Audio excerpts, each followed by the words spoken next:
പ്രിയ പ്രേക്ഷകർക്ക് സീരിയൽ ന്യൂസിലേക്ക് സ്വാഗതം. കൂടുതൽ സീരിയൽ ന്യൂസുകൾ അതിവേഗം ലഭിക്കുന്നതിന് ഈ ചാനൽ സബ്സ്ക്രൈബ് ചെയ്യുക. ബെൽ ഐക്കൺ മറക്കാതെ ക്ലിക്ക് ചെയ്യുക. വീഡിയോ ഇഷ്ടമായി എങ്കിൽ ലൈക്ക് ചെയ്യാൻ മറക്കരുത്. നമ്മുടെ പ്രിയ പരമ്പരയിൽ സുപ്രധാനമായ വഴിത്തിരിവാണ് ഉണ്ടായിരിക്കുന്നത്.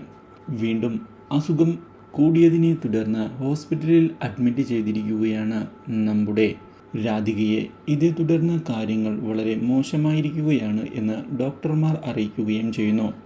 ഇതേസമയം അവിടേക്ക് എത്തുന്ന കാവ്യ കാര്യങ്ങൾ ചോദിച്ച് മനസ്സിലാക്കുന്നതിനായി തയ്യാറാവുകയും ഇതേ തുടർന്ന് ഓപ്പറേഷൻ ഉടൻ തന്നെ നടത്തുകയാണ് വേണ്ടത് എന്ന് മനസ്സിലാക്കുകയും ചെയ്യുന്നു.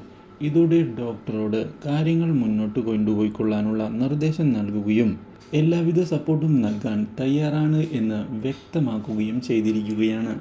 ഈ കാര്യം കേട്ടതിനെ തുടർന്ന് ഡോക്ടർമാർ അതിനുവേണ്ടിയുള്ള കാര്യങ്ങളുമായി മുന്നോട്ട് പോവുകയാണ്. എന്നാൽ ഇതേ തുടർന്നാണ് അവിടേക്ക് കൃഷ്ണ എത്തുന്നത്. കൃഷ്ണ ഉടൻ തന്നെ കാവ്യയോട് കാര്യങ്ങൾ ചോദിക്കുകയും ബാക്കി കാര്യങ്ങൾ മുന്നോട്ട് കൊണ്ടുപോകാനുള്ള നിർദ്ദേശം നൽകുകയും ചെയ്തിരിക്കുകയാണ്. ഇതോടെ രാധികയുടെ ജീവിതത്തിലെ നിർണായകമായ ഘട്ടം വന്നെത്തുന്നു. എന്നാൽ ഇതേ തുടർന്നാണ് ഓപ്പറേഷൻ സക്സസ്ഫുൾ ആയിരുന്നു എന്നും രാധികയ്ക്ക് ഇപ്പോൾ പ്രശ്നങ്ങൾ ഒന്നുമില്ല എന്നുള്ള കാര്യവും ഡോക്ടർ അറിയിക്കുന്നത്. ഈ കാര്യം അറിയുന്നത് മണിക്കുട്ടിയെ സന്തോഷിപ്പിച്ചിരിക്കുകയാണ്.